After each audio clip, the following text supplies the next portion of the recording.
Good afternoon, Tuscaloosa, internet world, West Alabama, wherever you're watching the Joe Gaither Show, right here on BamaCentral, BamaCentral.com. You're checking us out on YouTube, on Facebook, and on Twitter. We appreciate everybody who is subscribed, rated, and reviewed the show on Apple Podcast, Amazon, Spotify, wherever you can find your podcast. You can find the Joe Gaither Show on BamaCentral. Of course, you can always be a part of the show by jumping in on social media at Joe Gaither 6. You can send us your comments, your questions, your queries, and complaints. We will happily receive them all. Or you can send me your friend requests and we can chat football, basketball, life in general, whatever you guys want to get into on the Joe Gaither Show. You can find me at Joe Gaither 6 on Facebook, Twitter, YouTube, Instagram, every social media platform right there. All right, what are we going to do today? Like, we're in that doldrums. We're in that weird spot. Actually, no, we're not. The season is over. The Alabama football season is over, but we are slammed busy with lots of news and how it relates to Alabama football. And, on top of that, Alabama basketball is opening up SEC play tomorrow at Vanderbilt. So I want to encourage you to check out BamaCentral.com tomorrow. My man Blake Byler will be driving up to Nashville to cover Alabama against Vanderbilt in Memorial Auditorium. Going to be an interesting day for the basketball team. We want to encourage you to follow Blake Byler and Blue Collar Unplugged.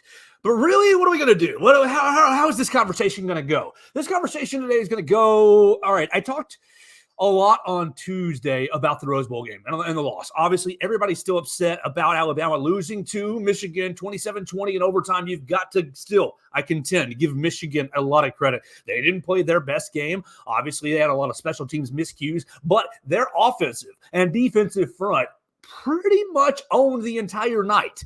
Coach Nick Saban spending some time with Pat McAfee yesterday, talking about the offensive line, having their struggles in communication, picking up a lot of their stunts, and then talking about the snapping issues. We've talked about the snapping issues on Tuesday. I wrote 27 things that I noticed from the Rose Bowl game. It's up on BamaCentral.com right now. It took me about 15, 16 hours to rewatch the game, go back through every little play, back and forth, trying to notice some things. So you can read that. Yes, it is 10,000 words, so it's very, very long. I'm very sorry about that. But it just kind of was just flowing all night long on, what was that, Tuesday, Wednesday night? Wednesday night, yeah. So make sure you check that out. Let's talk about a few things that I did that stood out that I don't really think I got into on Tuesday.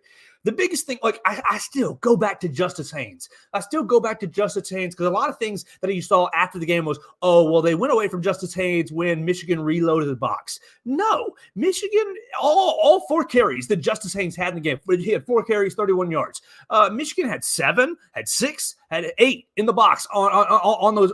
No, a 6-man box is light. I get that. So, of course, you're going to run against a 6-man box. But no. He had success against a loaded 8-man box. Now, it was his lowest run of the day of 3 or 4 yards. I just don't quite understand. Oh, yeah, I know the loyalty factor. of Jace McClellan. And Jace, he's gotten you there. You dance with the one who's brought you there. And Jace is a good little running back, and we'll see what ends up happening with Jace McClellan. He's a part of that class of 2020 that has an extra COVID year. But, yeah, I'm sorry. Again, I'm not the offensive coordinator. The next game that I coach will be my first. I just still struggle with why did Alabama go away from Justice Haynes. One thing that really stood out to me from Nick Saban's conversation with Pat McAfee yesterday was defense applied to the defensive side of the football. He's talking about how Michigan huddled between every single play. One of the only teams that they played that huddled offensively, and because of that, it made it very challenging for Alabama to call defense throughout the game. Coach Saban said most of the teams that we played were in no huddle, so that you can kind of see the formation building itself in pre-snap. Basically, everybody's got to. If you're in no huddle, you walk up to the line of scrimmage, and if you've got trips to one side, you're not going to disguise it that well. The 3 wide receivers are going to walk up on the right side. It's just the way no huddle kind of works. You kind of walk out into your formations into the next play, even if you're changing formations. And thus, the defensive coordinator who is watching kind of a preview per se of the formation calls the defense based on what he feels. When they're in this formation and this down and distance, I think this is coming. And so we're going to blitz, or so we're going to play coverage, or so we're going to do X or Y or Z. Coach Saban was complimentary of the Michigan staff, and you should be, because Michigan's game plan, they played fearlessly. They played fearlessly, and they played aggressively pretty much throughout the entire night. Not that Alabama didn't play aggressively. There was just a couple of areas on defense I wish Alabama would have dialed up the pressure a little bit more. But basically, Coach Saban said because Michigan huddled, and as soon as they call the play, they break right into whatever formation they're going into. So there's no pre-snap time for Kirby Smart, for Travaris Robinson, for all the defensive analysts who are up in the booth, for everybody who's watching to say, oh, this is probably power right. Oh, this is probably power left. Oh, this is probably quarterback draw. Oh, this is probably a flood concept. This is probably a drive concept. Like, there's no really time for that. So you have to just judge, oh, well, they're in 12 personnel. They're in 11 personnel. They went into 11 personnel a lot more than they had the entire season, putting 3 wide receivers out in the formation. But you don't have any sort of indication of, I don't know, it's a strong side right formation. We're going to call this. We're going to call that. And so Coach Saban said there was a lot of guesswork defensively, and it was obvious. That was obvious from what I saw on tape, based on a lot of the passing off of the wide receivers. I mean, the first touchdown pass, wide bleeping open. The 4th and 2 at the end of the game, wide bleeping open, because the pass-offs were messed up throughout the night. Passing off receivers, crossing through zones was messed up throughout the evening. And so there was responsibility taken from Nick Saban yesterday with Pat McAfee, and I appreciate that. Look, you're the GOAT, Coach. You're the GOAT, and Alabama, let's clone you. Let's freeze, let's keep your brain and let's keep you employed forever and ever. I'm not going to ever say, the dynasty's dead, that kind of BS. I hate reading that, because, as long as Coach Saban is here in Tuscaloosa and recruiting at a high level, you're going to have one of the most talented teams in the country in Tuscaloosa. But you put all this kind of in a package here. Why? What is the dynasty dead? The dynasty dead? No, it's not. You're just seeing maybe not a different standard. It's always championship or bust. You want to win a championship. But are we really going to poo-poo a 12-2 football team? Are you really going to poo-poo a team that won an SEC championship game? A team that beat a team that ended a 29-game winning streak? That ended the 2-time national champions?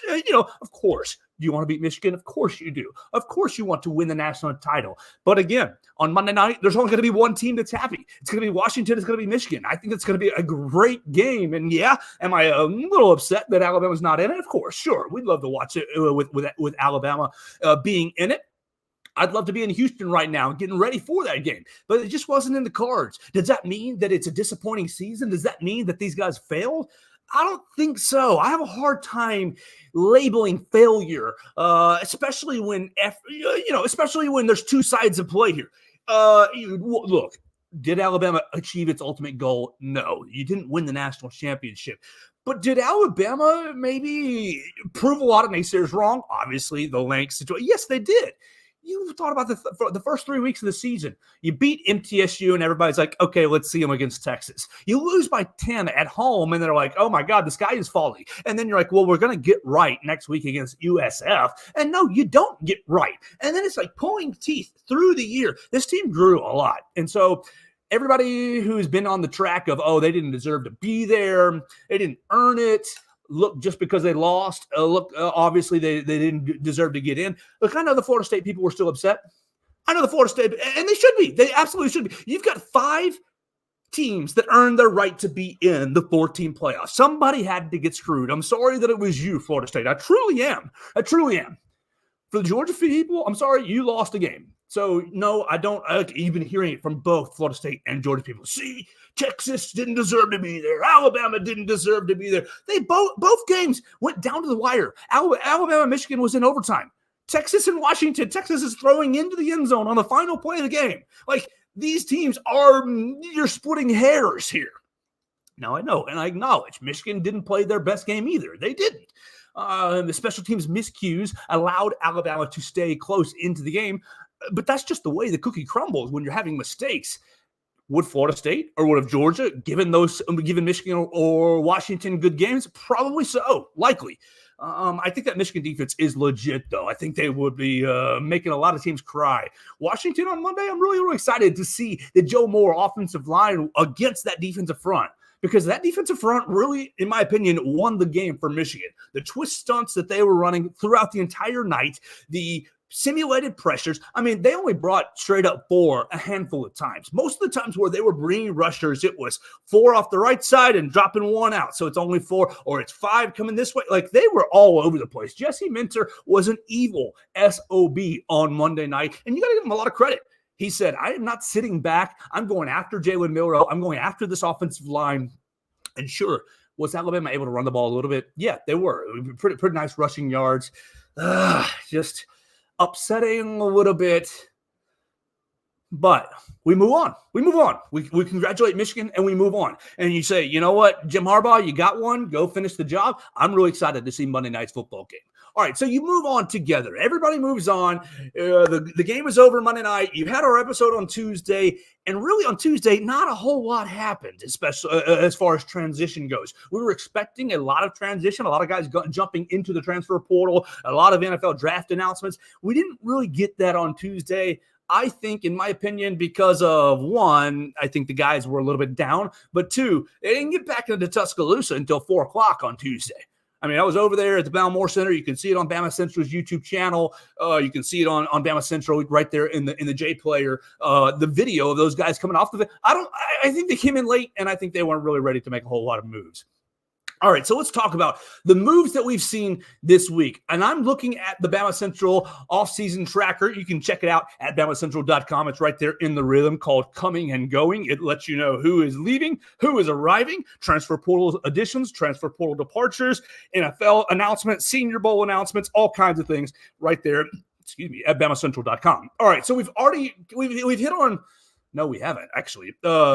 Because at the Rose Bowl, you had 2 oh man, crazy that we didn't even talk about it. Well, you had two additions to the team at the Rose Bowl. Nikhil Bertrand, offensive lineman from Texas A&M, jumps into the transfer portal and lands in Tuscaloosa. Damani Jackson as well, cornerback out of Southern Cal, jumps in the transfer portal, lands in Tuscaloosa. So you've got 3 guys who have come in from the transfer portal: Nikhil Bertrand, Damani Jackson, and LT Overton, 2 guys from A&M, and then obviously Southern Cal. We've talked about some of the transfer portal departures because some of them were known before the Rose Bowl. Obviously, Anquan Barnes, you had Tyler Buckner announced his, Isaiah Hastings announced his. Who else was it right before the transfer portal opened? You had a couple guys that weren't really major player. Ja'Cory Brooks was another. Ja'Cory didn't really have himself a year this year, dealing with a shoulder injury and maybe dealing with a little off-field issue.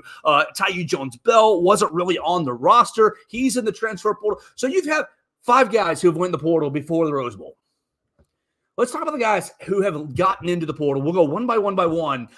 We have up to 16 now? Is that what I have? 16, because Roydell Williams added his name into the transfer portal about an hour ago. All right, so look, Anquan Barnes, we talked about him. He's a pre. Tyu Jones-Bell is a pre. All right, Malik Benson, this is in alphabetical order. That's why we're going with the B's. Malik Benson jumps into the transfer portal on Wednesday and breaks my heart. Absolutely breaks my heart. Oh, my gosh, breaks my heart.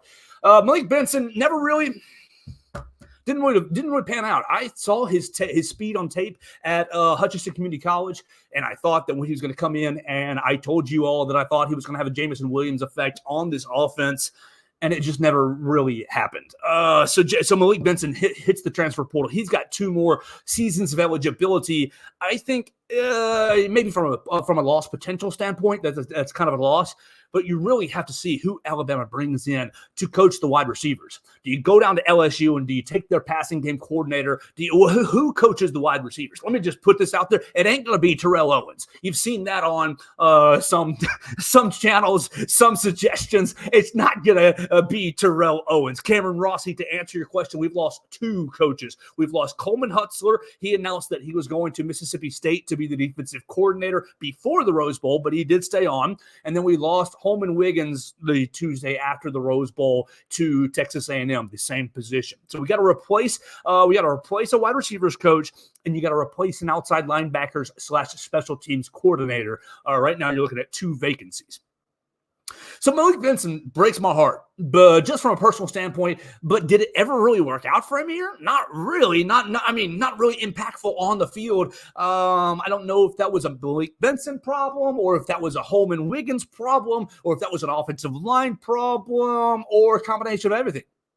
That breaks my heart, but we wish Malik and we wish all these guys the best, because at the end of the day, they're all living their own lives and they've got to make the best decision. Not everyone's going into the NFL. Some of these decisions are due to NIL. Some of these decisions are due to playing time. Some of these decisions are just due to fit with Alabama. And so, sometimes it just doesn't work out. Let's all be mature and wish these guys very, very well. Okay, so next is Terrence Ferguson up on our list, because we already hit Ja'Cory Brooks pre-Rose Bowl. We hit Tyler Buckner pre-Rose Bowl as well. Terrence Ferguson is my next name up on my coming and going transfer portal list. Terrence Ferguson hurts me because Terrence Ferguson, I think, would be, you're not going to play him over Tyler Booker next year. You're not going to play him over Tyler Booker, and you're probably not going to play him over Jaden Roberts at the both guard positions. But you've got a huge hole at center. Oh, gosh. Not only do you have to find a guy who can read a defense and can get set a protection, but you got to find a guy who can snap a bleeping football. That's going to be a huge deal in the offseason. So, and TJ Ferguson, Terrence Ferguson, look, you saw him rotate into the offensive line a couple of different times this year, and you saw him start to kind of move some bodies out there from left guard position when you were kind of working with Darian Dalcourt, Tyler Booker, Terrence Ferguson. You're kind of rotating those three out. But Ferguson rolls his ankle, sprains his ankle against Ole Miss, and you never really see him the rest of the year. Jaden Roberts gets moved into the right guard position, and from there, Ferguson just kind of disappeared. Do I think that he is a quality offensive lineman? Yes, I do think this is actually a loss for Alabama. He's going to make himself probably some money in the NIL train, because he's going to show off the snaps that he had this year for Alabama. And there were several good reps for Terrence Ferguson. So he's probably going to go find himself a new home, make himself some money, and become a starter. Moncal Goodwine is out of Maryland, defensive lineman. Look, Moncal Goodwine, he falls in the Isaiah Hastings category of defensive linemen that never really made it or panned out, never sniffed the field. You say, good luck, sir. Eli Holstein is my next one up, quarterback. And look, you only have two quarterbacks in the portal so far. Ty Simpson saying that he's coming back to Alabama, which is a huge, huge gift for Alabama, a huge re-recruitment. But Eli Holstein goes in the portal after not seeing any action this year, obviously. He was a little bit active. He had like 10, 15 snaps in A-Day last spring. True freshman. You're just going to lose a quarterback. When you recruit the way that Alabama recruits, when you've got a guy like Julian Sayin coming in as a true freshman, and you see kind of the backed up succession lines, the backed up succession lines, then you're going to have to, somebody's got to leave. And it's Eli Holstein. Does that stink? Yeah, a little, but I think that Alabama is really, really loaded at the quarterback room. My man Wendell Hare, got to find a center that doesn't lose it under pressure. You're exactly right. If you watched Pat McAfee yesterday, he had on a center that talked about the yips, and you talked about we talked about it on Tuesday with the Ole Miss guy, or Michigan guy who smacked his thigh pads, and that's when McLaughlin had his first real bad snap of the game. That was in the second half. First drive of the second half, Alabama was marching. But he slaps his shoulder pads and simulates the snap. Coach Saban saying it wasn't illegal, but I kind of think it was on purpose. I do. Maybe that's my gum glasses. Maybe it's your gum glasses. I do think it was on purpose to simulate the snap. But basically from that moment, Seth was spiraling. And then you also had Mason Graham lined up on him right in front of him, who was whipping his butt throughout the day, and it just made matters worse and worse and worse. So you've got Cameron Rossi saying he was an issue all season, if I'm not mistaken. We had no other options at all, big questions. And we addressed this on Tuesday, but it is important to readdress it. You're right, Cameron. There wasn't many options. You think, oh, this is Alabama. You've got a lot of, 5-star, but your center options this year, oh gosh, just like tying your hand behind your back. You had McLaughlin, who played, who started all year long. Backup center, it was Darian Dalcourt, who McLaughlin beat out twice in 3 years. You've seen Darian Dalcourt. Look, he's a big body, but Darian Dalcourt has terrible terrible pad level. And I don't like to be critical, but it just is what it is. His hips were always high, and he was always getting bull rush back into the backfield. You never really found a great home for Darian Dalcourt. All right, so boom, you don't have Darian Dalcourt. Your next option was James Brockermeyer. James Brockermeyer might as well be Seth McLaughlin light. Diet Seth McLaughlin. Smart guy, academic all SEC, a good teammate by all accounts, good guy, but just undersized. Undersized, not strong enough to play the position. And then, okay, you say, all right, well, James Brockermeyer, he's not it. TJ Ferguson, Terrence Ferguson, who we just hit on the transfer portal, was the next guy. No center experience. They threw him in there fall camp. Hey, he learned to snap the football. And he, was the third, fourth center.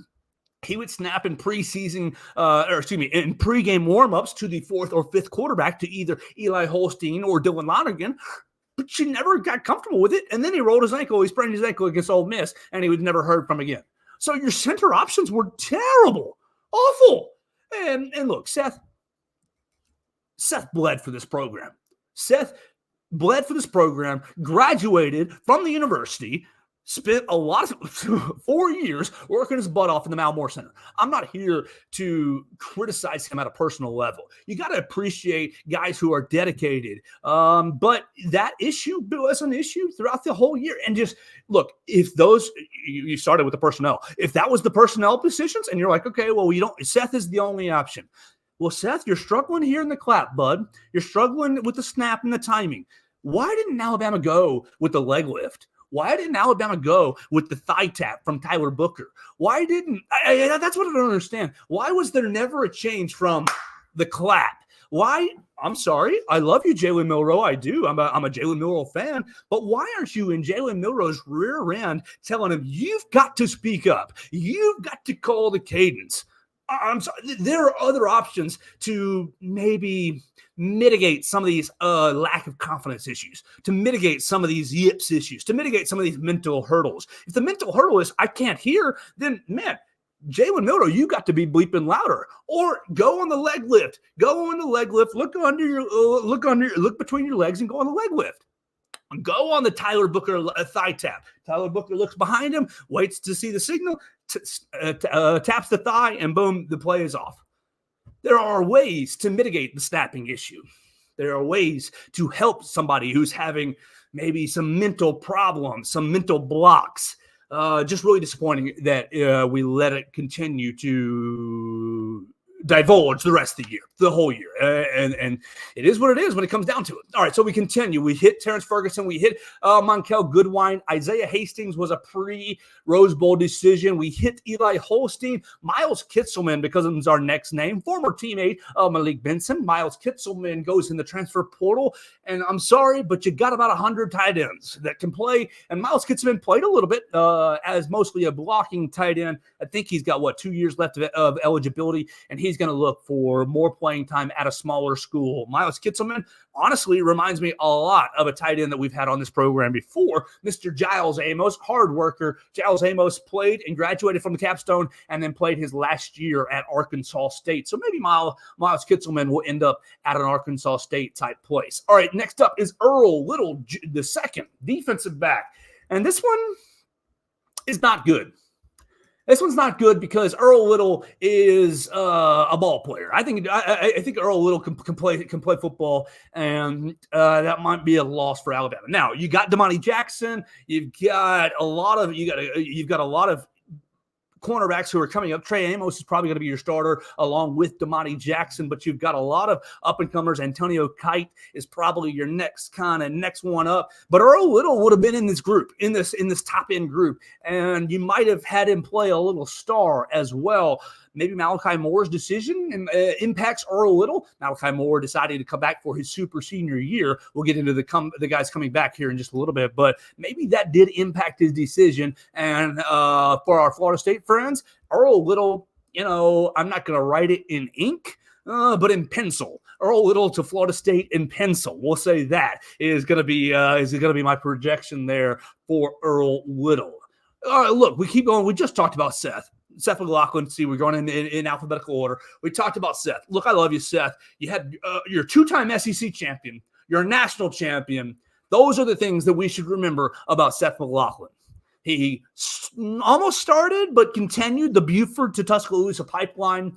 And I want to really just, we should be, he's a human. Was his play good enough on Monday night? No, it wasn't. But he's he's a human being, and we should support him. However, in whatever his next endeavors are. Seth McLaughlin took an official visit, or is taking an official visit to Ohio State, and he's also got a visit to Ole Miss on deck. So, like, if you guys are thinking, "Oh man, this is good to lose Seth McLaughlin," well, Ohio State wants him.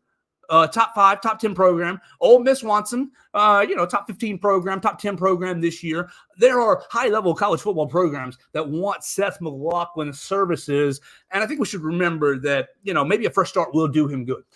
Maybe a fresh start will be the best thing for Seth McLaughlin. What I heard about Seth is that he went into the Malmore Center and went right up to Coach Saban and said, NIL doesn't have a thing to do with it. I just want to thank you for everything you gave me, but I am entering my name in the transfer portal. I'm sorry, if that doesn't make you realize kind of the character or the heart that Seth McLaughlin has, maybe then maybe you just don't see it. Maybe you just don't see it. All right, we continue with Shaz Preston, wide receiver from Louisiana. His brother went to Mississippi State. Look, never really got on the field, never really made it. You bring in a wide receiver class that is absolutely loaded with Amari Jefferson, Ryan Williams, Rico Scott. It's gonna be off the chain. And Arian Hampton as well. So those guys. So Shaz Preston is leaving, probably seeing the writing on the wall. One sad one to me is Christian Story. Christian Story's going to go play his super senior year somewhere else. Not quite an NFL player, but probably would have been right there to take over the safety role, to take over the departing Jalen Key's safety role. And so Christian Story is going to opt to go play somewhere else. Just a little connection point. His younger brother plays at Clemson right now, so I wouldn't be surprised to see Christian Story end up with the Clemson Tigers. Last two are Ian Jackson, linebacker out of South Alabama. He's a Prattville guy. Ian Jackson just never really cracked the rotation. From the inside linebacker position. And with Deontay Lawson announcing his return, then you kind of see the writing on the wall there. And last one to get you up to all 16 is Roydell Williams. Roydell Williams enters the transfer portal today. Hueytown High School native. Look, he's going to have one more year of eligibility. Could he come back to Alabama? Yes, he could. But what? I like you, Roydell, absolutely, but why would you want him back when you see what you've got left in the running back room with Jam Miller, Justice Haynes, and Richard Young, and then you're bringing in Kevin Riley from County High, right up the road, right up 43. I don't know how much of an impact Kevin Riley is going to be. I think he's going to have to develop at the college level. But good gosh, you all saw it on Monday. Justice Haynes is going to be jamming Justice all year long next year. Hammer, hammer, hammer. I can't wait for that. So there's your 16 players in the transfer portal. Are you sad about any of them? You can talk about it right here on the comments section at Joe Gaither 6 if you want to chime in on any of the Facebook, Instagram, YouTube, Snapchat, whatever. You can find us right there, Twitter as well, X. Who are you most sad about losing? Which guy do you think is going to make the most impact on their new team? I think all of it obviously depends on fit, but look, this is just the way of the world. This is just the way of the college football world right now. I mean, look, 2 weeks ago, weren't all of you Alabama fans making fun of Georgia for all their departures? Come on, let's all be honest with ourselves. But this is just the way of the college football world. Since the transfer portal has been a thing, I think you had 7, 16, and 19 in the last 3 years going into the portal from Alabama. And yes, it does hurt your depth. It absolutely hurts your depth, but it's just kind of the way college football is. So this year right now, you're at 16, right, in range with the Georgia Bulldogs and their transfer portal departures. You're bringing in a top recruiting class. A lot of them are already early enrolled. It's just the way of the world. You got to stay under. You got to say 85 scholarships are under, and Alabama was over it after the 2024 class was, got on campus. So you had to see some guys leave. Does it stink? Do you want them all to stay in Tuscaloosa? Do you want them all to develop here and have loyalty and all that stuff? Yeah, you do. But come on, this is. You all remember when you were 18 to 22, you're only 18 to 22 one time. I can't play football anymore. I mean, I can go out in the park and throw the football, but I can't put on tackle foot. No, nobody's paying me to play football. If I only had one more year and football was what I loved and somebody wanted to pay me to play football at their school, look, I was an average Andy athlete. I didn't get a ton of playing time in high school. If there was another high school that said, hey, man, I've seen you a couple snaps of yours. Do you want to come across high schools? We'll pay you X dollars. You're going to get playing time. I loved my high school. I loved my guys. I loved my coach. But that would have been really, really tempting as a high schooler. Now you think about the prospects of making it a professional life. Like, I had no intentions of making it a professional life. I knew I was going to be, 5'9", 5'10". I knew I was going to be 180 pounds, not overly athletic. But these guys, they all have professional aspirations. Even the guys who haven't played at the capstone, you're only getting recruited. You're getting recruited because you're good. You're getting recruited because you're talented. It's just the way of the world. And I don't really think there's any reason to say, oh, we need to change the transfer portal. We need to change NIL. No, because these guys, look, did you see the numbers from Monday night Rose Bowl game? The most watched college football game in 10 years, 12 years, something like that. Like, the eyes, the money that's in college football, there ain't that money in high school football. That's why nobody would pay you.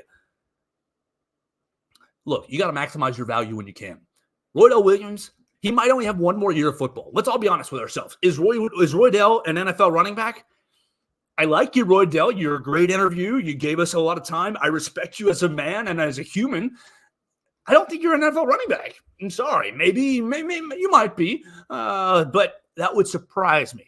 So you have one more year of high-level football. Go play it at Clemson. Go play it at wherever. I mean, Clemson was just thrown out there. Go play it at UAB, Jackson State. Go play it wherever you can be the running back one, Roydell Williams. Go play it wherever you can get yourself a couple $1,000.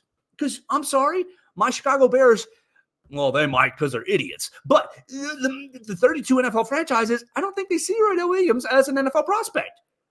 Same sort of thing with several of these guys who jump in the transfer portal. You think, look, Seth.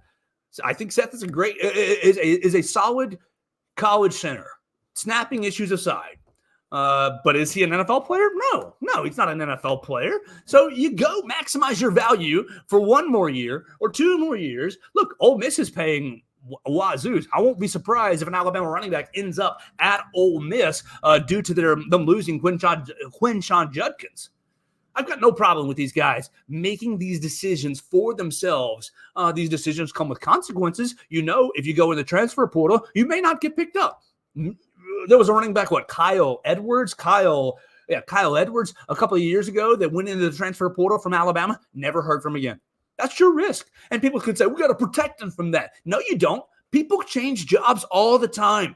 Adults change jobs all the time. Sometimes you quit a job. Sometimes you quit a job before having another job, and it takes you a while to find another job. Like, this is a part of life. This is a stepping stone. Look, that's what college is for, right? College is for preparing these guys for the next stage of life. When I went to college, it was to prepare me to do this job right here. So, look, these guys go to college. Many of them will go to the NFL, so you already give them some of this money that really they are reaping from the product that they are delivering to you. They get a chance to, Bryce Young, what did he have, $1 million his first year? Look, what he has now is $35 million. He got a little taste, a little bit of money, and got a little bit of practice on dealing with a little bit of money. And now he's in the NFL dealing with a whole lot more money. It's a little practice. I got to do some practice radio shows in college. Did a lot of people hear them? No, not really, but practice makes perfect. Look, you get to practice marketing yourself. You get to practice making decisions that really impact your future. I'm sorry, if it doesn't work out, if you go to another school, if you end up if you're a Damian George from last year and you leave Alabama in the transfer portal, you end up at Florida and you put cruddy tape on tape. Sorry, not everything works out for everybody. Look, you could be Drew Sanders and leave Alabama for Arkansas and have a real good year and turn yourself into an NFL draft pick. Absolutely. Great. I pull for everybody going into the transfer. But this is just a pivotal time for all these guys' lives, and they're working very, very hard. Do I want, obviously, maybe the Alabama slant, the Alabama group to do a little better than the rest of them? Sure. But these are the real lives at stake and generational money at stake as well. And really, you could say, oh, there's no loyalty in college football. Sure. But these guys, you got to be loyal to your family. You got to be loyal to yourselves at some point, especially when there are limited opportunities to make money or limited opportunities to cash in on your value. All right, so we're continuing here. We've declared for the my next section in the coming and going right there on BamaCentral's website, right there in the ribbon, is declaring for the NFL draft. We've got several guys who have declared already. And so look, all right, we'll just go right through it. J.C. Latham has declared. Kool-Aid McKinstry has reportedly declared, but it hasn't been made official. Terrion Arnold, same thing, reportedly declared, but it hasn't been made official. Dallas Turner has declared. He declared about 30 seconds after Alabama lost. Chris Braswell, he has declared. Justin Eboigbe, he has declared as well. And Tresman Marshall has declared also. Are you surprised about any of these guys? Not really. Do I think Tresman Marshall is an NFL linebacker? Maybe a fourth, fifth rounder. I think he's very athletic. I think teams will find him maybe not a very disciplined tackler, and that's going to hurt his draft stock. Justin Eboigbe, I think Justin Eboigbe might be a second-round pick. He is a stud. The biggest knock on Justin Eboigbe is his health. He's going to come up with a red flag for the neck, and he's going to come up with a red flag for being a redshirt senior. He's a little older than your traditional draftee. But I think Justin Eboigbe is going to make an NFL team very, very, very happy. Same thing for Chris Braswell. I don't think Chris Braswell is going to be a high-end draft pick, maybe a fourth-round draft pick.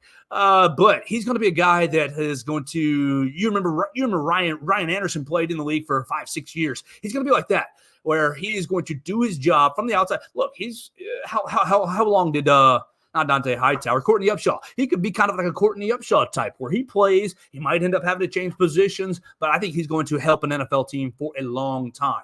Dallas Turner, he's an interesting case to me, man, because I think Dallas is absolutely going to be a first-round draft pick. Where he ends up, I don't think it's a great edge rusher class. I think he's going to be a top 20 pick. I don't think it's a great edge rusher class. But his highlights are incredible. His measurables are incredible. His pro day is going to be incredible. I think he's going to end up being a top 15 pick. We'll have to end up seeing. I got a lot of my Bears fans buddies asking me about him because I think the Bears are in a market for a defensive frontline player, whether it's another edge rusher or defensive tackle types player. I wouldn't mind it if Dallas Turner ended up on the Bears. I wouldn't mind it one little bit, but he's an interesting one. I think you're going to have to start seeing some of these mock drafts kind of be put out a little bit further before we really know which teams are going to be zeroing in on Dallas Turner. And then the two corners, Kool-Aid and Terrion Arnold. Look, I think they both played very good games on Monday night, and I think they both have made themselves fine money this year. They're going to be first-round draft picks.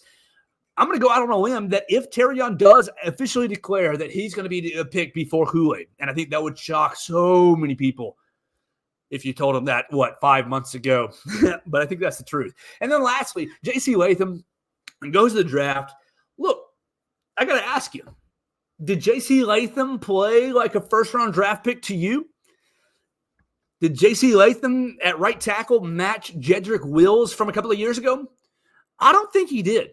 I think JC's draft stock, look, is he going to end up probably being a first-round draft pick? Yes, his measurables are still incredible. I don't know that I would love my team taking JC after what that we saw on tape this year. He did get away with the big old hold against Tennessee on a touchdown pass. And maybe it's just the final play of the season stuck out in my mind. Recency bias, absolutely a possibility. But goodness gracious, he got his ass blown up on that last play. And if you want to be a first-round draft pick, if you're the best offensive lineman on the team, and it's the most important snap of the season, the last snap of the season, you can't get yourself thrown bull rush 3 yards back into the backfield and trip up the quarterback on the last play. I'm sorry. Maybe that's my saltiness, and probably so. But I think JC's probably going to be a top 12 pick, and I think he's going to end up on the Bama bust list. Maybe I'm wrong. I would love to be wrong. Go prove me wrong. Go be an NFL tackle for the next 15 years. Make yourself lots of money. Does he have that capability? Absolutely, he does. Just kind of was a little disappointed with some of his play this year. Great interviewer. I love talking to him. Always respectful, and I want to be respectful when I evaluate these guys. But it just is what it is. Here we are talking about their NFL futures. So that's kind of where we are in the fallout. Tomorrow is going to be a really interesting day at Alabama. For Alabama football, because tomorrow Daniel Hill and Zay Mincy both announced their college decisions. They signed already. They signed on early signing day. They wanted to wait till tomorrow. I think there's a Under Armour All-Star game or a Army All-American All-Star game that they're going to announce their decisions. Alabama's going to get both those guys. You're going to get another running back and another corner into this 2024 class tomorrow about midday. So it's going to be a really interesting day tomorrow to kind of celebrate that aspect. My man James chimed in on us and said that at some point the program is in disarray. No, I don't think the program is in disarray at all. I think this is just natural when you're dealing with high-level talent and just kind of the fallout from a season. When you're recruiting number 1, number 2, number 3 recruiting classes, people are going to be looking for their opportunities whenever they can get them. So tomorrow, be looking for that on BamaCentral.com. Daniel Hill and Zay Mincy, I expect both of them to put on an Alabama hat. Now, if I'm wrong, I'll apologize to you, and we'll let you know where they go. But I'm really excited to see both those guys join the class. And then tomorrow, basketball. How will Nate Oates? How will Alabama basketball start their SEC season? Y'all know Memorial Auditorium has been kind of a place, a little bit of hell for Alabama. Now, Nate Oates, I think, is 3-0. Nate Oates is doing really well against Vanderbilt. But you're 8-5 on the season. You're 8-5 on the season in non-conference play, and you're sitting there telling the media, you're sitting there telling your fans, oh, we're still a good team. We're still a good team. Look at Bartorvik. Look at Ken Pom. Ken Pom has Alabama at number 5. Bartorvik has Alabama at number 6. So we're a top 10 team, but no one in the rankings, AP poll, coaches poll, no one has Alabama ranked because you're 8-5. So, okay, you just got to go into SEC play and start to win these games. Can you beat Vanderbilt tomorrow? Yes, Vanderbilt is not good. They have had a bad season. You should be beating Vanderbilt by 15 points tomorrow. We'll have to see how Alabama responds, and I will absolutely be very, very intrigued in that game tomorrow. Blake Byler is going to be covering that for us right there at BamaCentral.com. I cannot wait for that. You can follow us. We're going to get out of here for the day. You can follow us at Joe Gaither 6 on all the social media machines, Facebook, Twitter, Instagram, YouTube, Snapchat. You can find me at Joe Gaither 6, TikTok as well. Send me a friend request. Send me a like, a comment. Tell me how much I suck. Tell me how much you love it. Whatever you want to do. You want to talk some crap about Alabama, that's A-okay. I love going back and forth. You want to talk about transfers? You want to talk about guys going into the league or any of these guys in the 2024 class? I'm wide open. My DMs are wide open to you at Joe Gaither 6 on whatever your platform of choice is. We're getting out of here for the day. I want to encourage you to follow Blake Byler, who's going to be up in Nashville tomorrow for Alabama and Vanderbilt. At Blake Byler 45, Blake_Byler 45 is right there. And then, of course, you can find everything at BamaCentral.com. You can find your way to the YouTube page, to our social pages, all the articles, all the videos that we've got. Very, very simple. BamaCentral.com. We're going to get out of here for the day. We love you very, very, very much. We hope you have had a happy new year. Get things started right. And we're going to talk to you very, very soon right here on the Joe Gaither Show on Bama Central and BamaCentral.com.